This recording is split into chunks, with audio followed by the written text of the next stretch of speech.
Finally, a little bit of rain. Let's hope it hangs around. Goeiemiddag mense. Alright, as you can see, grass is looking a little bit worse for wear.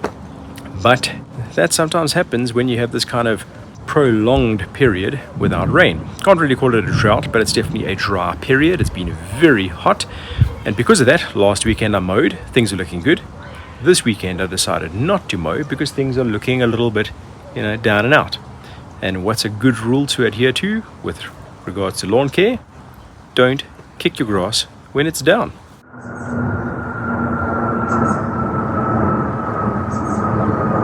Now look, there are many things that you can do when it comes to trying to look after your grass during a period of drought, high heat, no rain.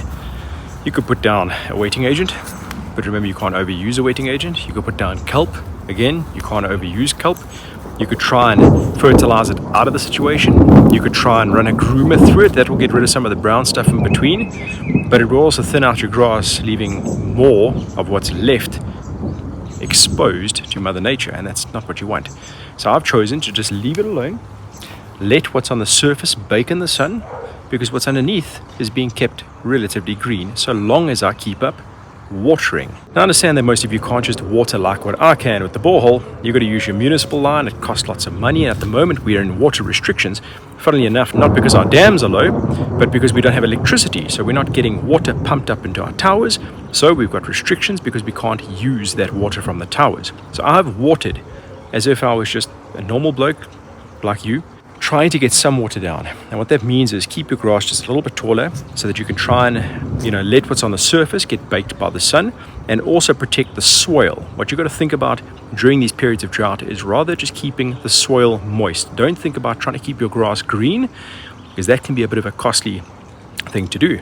It is possible. I've done it in the past, but it's not really realistic. So I'm doing the realistic thing, and as I said to you before in the beginning of this year, my plan is to do things in a simple and easy fashion this year. I'm not going to go overboard, so I'm just going to let it be for another week. We'll mow it next week, that's all. Yeah, I do think the rain is coming.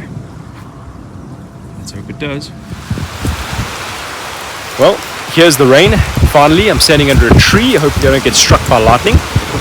Don't worry about your grass overgrowing, because when it's in this kind of temperature-induced dormancy, it's not growing. So I don't have to worry that I'm now all of a sudden going to scalp the next time I mow, most likely.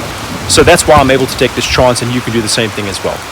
We let this rain do its thing, let the grass recover a little bit underneath that ugly yellowish-brown surface.